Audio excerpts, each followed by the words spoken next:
Bonjour frères et sœurs, et nous sommes encore une fois ce matin. Bon, je suis pas mal convaincu que ce matin, on va finir le chapitre 16. Et ça va être le troisième sur Jésus envoie le Consolateur. Avant de regarder ce que le Consolateur fait dans nos vies, il faut bien s'arrêter. Et je crois que Jean nous parle de ces trois chapitres-là du Consolateur parce qu'il veut nous montrer que ceci fait de Jésus le Messie et le Fils de Dieu. Et qu'en croyant en son nom, on a la vie éternelle. Dans l'Ancien Testament, quand Dieu parle de la nouvelle alliance et de la venue du Saint-Esprit, je vais enlever votre cœur de chair, je vais mettre un cœur de pierre, je vais mettre en vous mon esprit. Et si Jésus dit, cet esprit-là, ce consolateur-là, promis dans l'Ancien Testament, va arriver parce que moi, je pars, moi, je meurs, je m'en vais auprès du Père et je vais vous envoyer le Saint-Esprit. Donc, je suis le Messie. Et tout au long de ces chapitres-là qu'on vient de voir ensemble, il parle de « je m'en vais au Père et je suis venu du Père, je suis dans le Père est en moi et le Père, on vient en vous. Tout ce qui est au Père est à moi, tout ce qui est à moi est au Père. » Toutes ces choses-là fait de Jésus une entité avec Dieu, une égalité avec Dieu, une même nature que Dieu. Qu'on appelle ça Trinité ou pas, ça ne change rien. C'est deux personnes qui forment un. Et ça fait Jésus une nature divine. Donc en regardant ce que le Consolateur fait, ça confirme qu'il est le Christ et qu'il est le Fils de Dieu. Et qu'en croyant en son nom, on a la vie éternelle.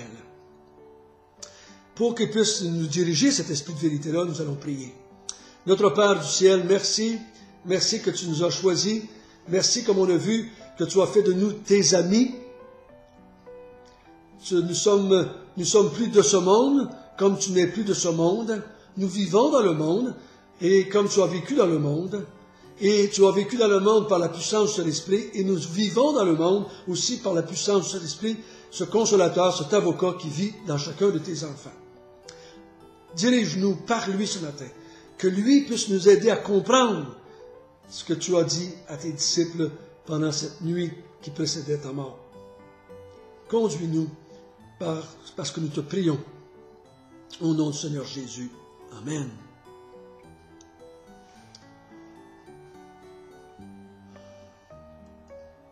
Qu'avons-nous vu jusqu'à date sur la venue du Consolateur? Premièrement, on a vu qu'il rendait témoignage. Il dit, il rendra témoignage de moi. À qui? À nous. Il va rendre témoignage aux disciples, à qui il s'adresse. Il dit, il va rendre témoignage de moi et vous allez comprendre qui je suis. Vous allez saisir que je suis le Messie, le Fils de Dieu, égal à Dieu. Vous allez saisir que tout dépend de moi. Et le plan que j'ai pour moi et pour vous, autant dans le temps présent que dans le temps à venir. Et il va rendre aussi témoignage de moi à travers vous. On voit ça dans tous les actes des apôtres. C'est l'Esprit qui utilise les hommes pour rendre témoignage de Jésus. On a vu ensuite qu'il est un aide-mémoire pour les disciples, afin qu'ils se souviennent de ce que Jésus avait dit pendant 3 ans. Premièrement, ils vont l'écrire. Ils vont le prêcher, ils vont l'écrire. Comme nous, le Saint-Esprit va nous aider à se rappeler, à utiliser ce qu'on a appris.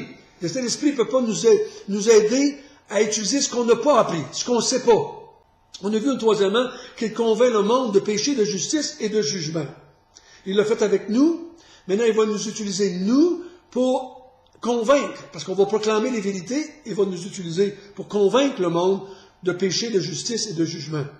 Ensuite, on a vu, il va annoncer les choses à venir, les choses que je ne peux pas vous dire maintenant, parce que vous ne pouvez pas les supporter.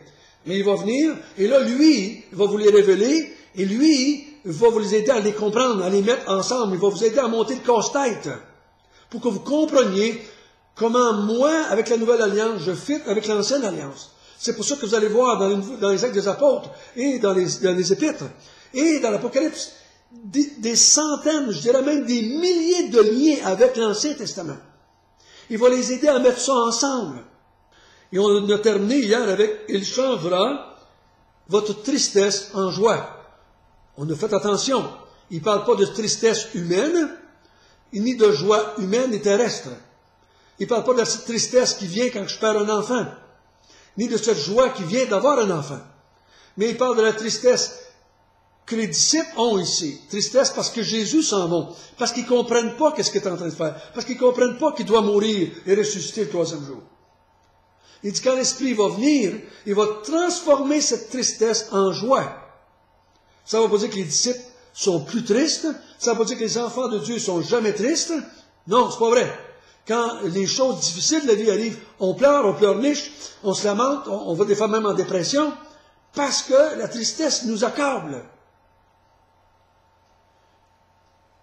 Je ne dis pas que Jésus ne peut pas nous aider dans ces moments-là. Je dis simplement, c'est pas de ça qu'on parle ici. Il ne faut pas l'appliquer à toutes les sauces, cette vérité.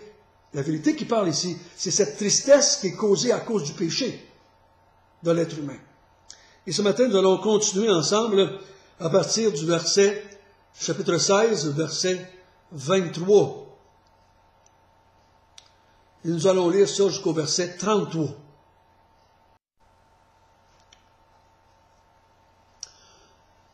En ce jour-là, vous ne m'interrogerez plus sur rien. En vérité, je vous le dis, ce que vous demanderez au Père, il vous le donnera en mon nom. Jusqu'à présent, vous n'avez rien demandé en mon nom. Demandez, et vous recevrez, afin que votre joie soit parfaite. Je vous ai dit ces choses en parabole, l'heure vient où je ne vous parlerai plus en parabole, mais je vous parlerai ouvertement du Père. En ce jour, vous demanderez en mon nom, et je ne vous dis pas que je prierai le Père pour vous, car le Père lui-même vous aime, parce que vous m'avez aimé, et que vous avez cru que je suis sorti de Dieu. Je suis sorti du Père, et je suis venu dans le monde. Maintenant je quitte le monde, et je vais au Père. Ses disciples lui dirent, pourquoi? Ses disciples lui dirent, voici, maintenant, tu parles ouvertement, et tu n'emploies plus aucune parabole. Maintenant, nous savons que tu sais toutes choses, et que tu n'as pas besoin que quelqu'un t'interroge. C'est pourquoi nous croyons que tu es sorti de Dieu. Jésus leur répondit, vous croyez maintenant? Voici l'heure vient, elle est déjà venue, vous serez dispersés, chacun de son côté, et vous me laisserez seul. Mais je ne suis pas seul, car le Père est avec moi. Je vous ai dit ces choses afin que vous ayez la paix en moi. Vous aurez des tribulations dans le monde, mais prenez courage, j'ai vaincu le monde.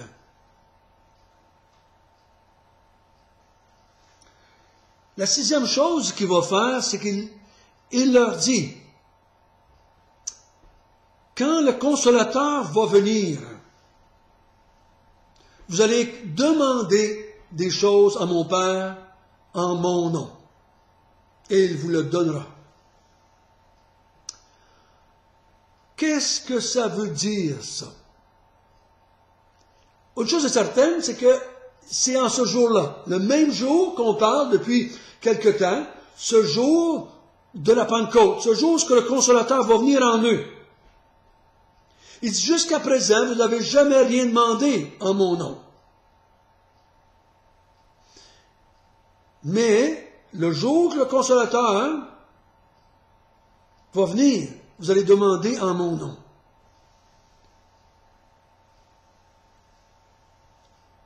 Qu'est-ce que ça veut dire, ça, en mon nom? Je vous encourage à prendre l'évangile de Jean, si vous voulez, prendre une concordance, chercher en son nom ou en mon nom, avec expression, et regardez qu'est-ce que ça veut dire. Je ne crois pas que Jésus est en train de nous dire ici qu'à chaque fin de prière, il faut maintenant dire en mon nom, ou en son nom, ou au nom du Seigneur, ou au nom de celui qui nous a sauvés. On a notre petite façon de le dire. Je ne crois pas que c'est mal de le dire. Mais je crois que des fois, ça n'a pas de sens, ce qu'on dit. Et des fois, je crois qu'on ne devrait pas le dire au bout de nos prières, parce que nos prières sont peut-être pas correctes.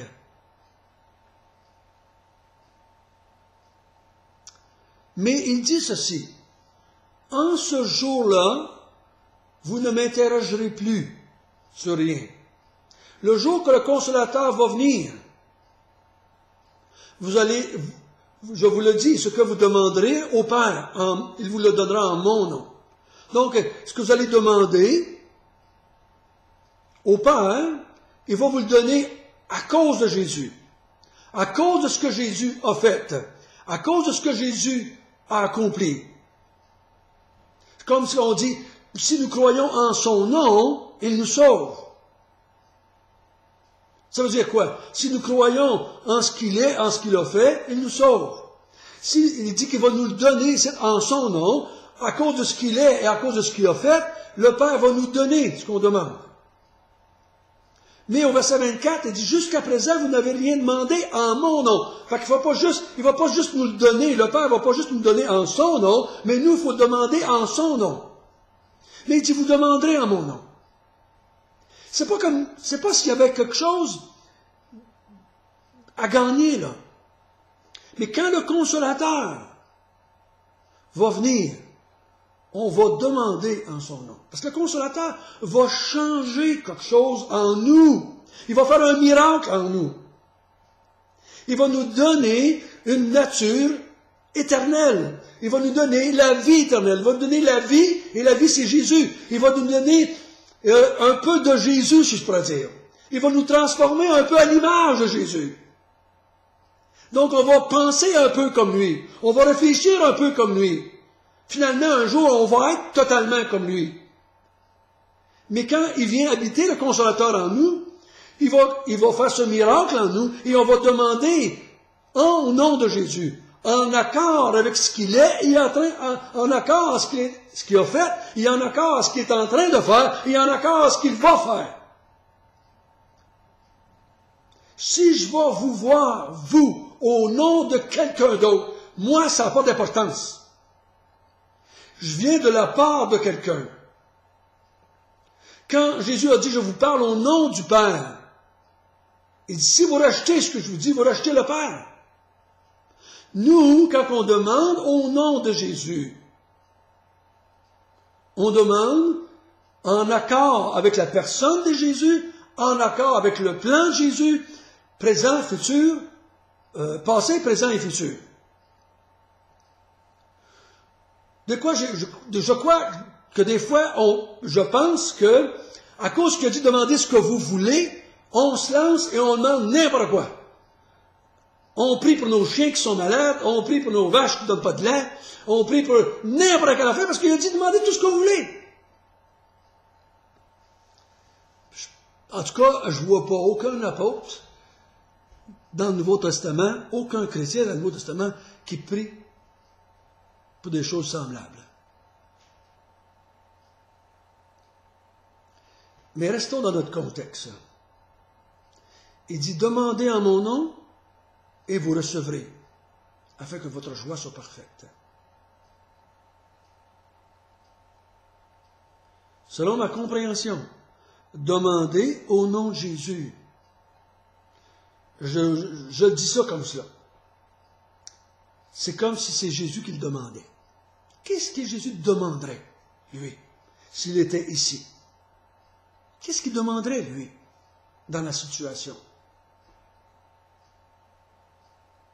Qu'est-ce qu'il est en train de faire, Jésus, présentement? Il est en train de bâtir son Église.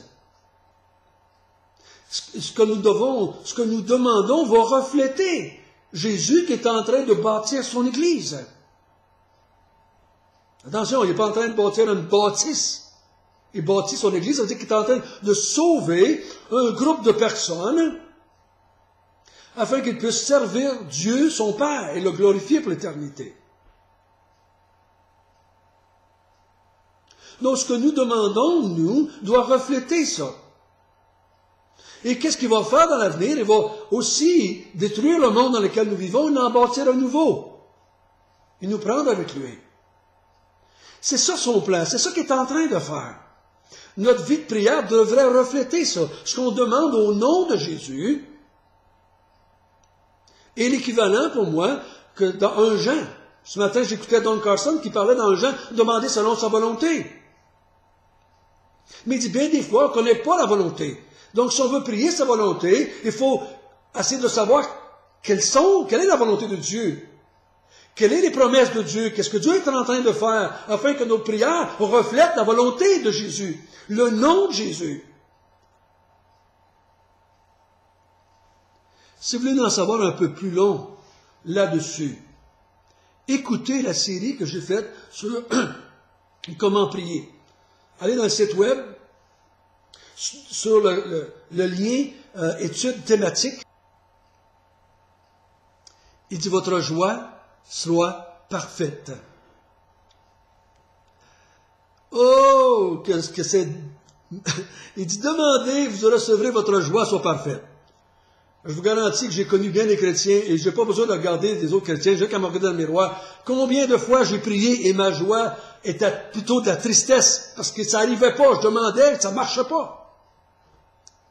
Mais il dit, si vous demandez au nom de Jésus, vous allez recevoir et votre joie soit parfaite. Et qu'est-ce qui va causer cette joie-là? C'est parce que la prière va exalter Dieu, va glorifier Dieu, va glorifier Jésus.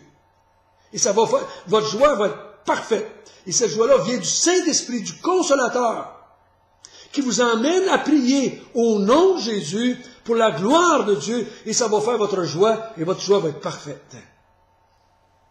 Il dit au verset 25,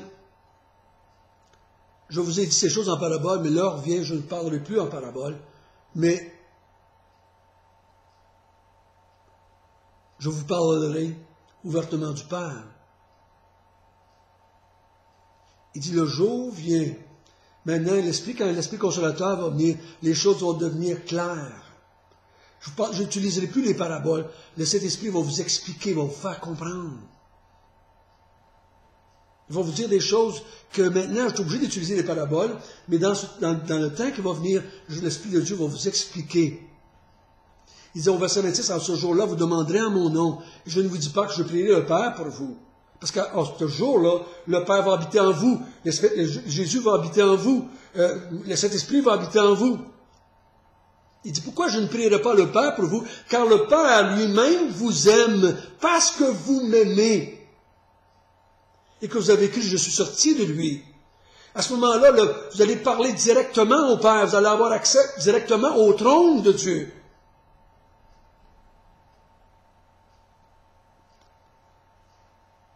Jésus ne prie pas pour nous. Il dit, vous allez prier vous-même le Père, parce que le Consolateur va être en vous. Et vous m'avez aimé, vous avez cru que j'ai sorti du Père, et vous êtes maintenant des enfants de Dieu, et vous allez avoir accès au trône de Dieu par l'Esprit de Dieu. Et les disciples leur disent, ah oui, maintenant on croit maintenant que tu es sorti de Dieu, et maintenant nous comprenons et on croit toutes choses. Jésus dit au verset 31, vous croyez maintenant? Non, vous ne croyez pas comme vous devriez croire encore. Il dit, ce ne sera pas bien long, vous allez tous m'abandonner. Vous allez tous me rejeter, vous allez vous en aller, vous allez me laisser tomber. Tout le monde. Mais il dit, quand le Consolateur va venir, il va vous donner la paix. Il va vous donner la paix en moi. Il va vous rappeler toutes choses. Et vous allez avoir des tribulations dans ce monde. Mais prenez courage, j'ai vaincu le monde. Le monde ici, c'est le monde, c'est pas les êtres humains. Le monde ici est plutôt l'expression du mal, de ce qui est contre Dieu. J'ai vaincu le monde. Vous allez avoir des tribulations dans le monde, mais l'Esprit de consolation va vous donner la paix à travers ça. Il dit qu'il va nous donner la paix en lui, par le Consolateur, qui va nous aider à comprendre les choses qu'il a dites. Au verset 33, je vous ai dit ces choses, afin que vous ayez la paix en moi. Donc, quand les tribulations vont venir de la part du monde, vous allez être capable de garder la paix en vous. Et vous allez pouvoir surmonter ça et rester attaché à moi. Et glorifier Dieu dans ces moments-là quand même. Donc le Consolateur a un rôle bien précis. Il est premièrement là pour nous aider à comprendre qui est le Fils, à comprendre qu'est-ce qu'il est en train d'accomplir, à comprendre ce qu'il est en train de faire. Il va nous aider, le consolateur, à demander au nom du Fils, parce que nous sommes son corps présentement sur la terre. Nous sommes son corps, il est notre tête, et nous sommes son corps. Nous nous adressons à Dieu des prières qui reflètent son nom. Il va nous donner la paix pour persister même parmi les tribulations. Il va nous aider à comprendre le rôle du consolateur. Il y en a un qui avait dit le Saint-Esprit ou le consolateur, c'est comme une lumière. Et la lumière éclaire une statue. Qu'allez-vous regarder, la lumière ou la statue? On regarde la statue, bien entendu. Et le Saint-Esprit a juste un rôle. Et le chapitre 16 nous dit que le rôle du Saint-Esprit, c'est bien de nous faire regarder Jésus. Et qu'on croit qu'il est le Messie, qu'il est le Christ, qu'il est le Fils de Dieu, et qu'en croyant, on ait la vie éternelle. Notre Père du ciel, merci de nous avoir donné ce consolateur.